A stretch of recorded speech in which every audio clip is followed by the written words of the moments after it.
Започнува реализацијата на проектот за отворање на индустријска зона, како што најави градоначалникот на Македонска Каменица господин Отметевски дека во текот на 2015 година се очекуваат инвеститори токму за оваа индустријска зона и веќе се кројат планови како да се привлечат истите и да инвестираат токму во Македонска Каменица. Како што кажа Метевски дека една од основните цели на локалната самоуправа на Македонска Каменица е токму разработувањето на индустријската зона, што веќе тоа и почнува да се реализира. Една од основните задачи на кои што ќе се посветиме во 2015 година ќе биде една или неколку нови инвестиции во индустријската зона, што ќе створиме можност за отварање на нови алтернативни работни места.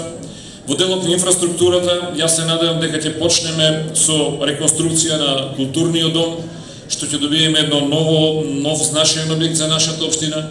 Планираме уште неколку улици во централното подрачје во општината кои што не се завршени да бидат завршени и многу проекти во селските средини. Со самото ставање во функција на оваа зона ќе се зголеми бројот на нови работни места, со што нема да има толку многу миграција на младината во поголемите градови.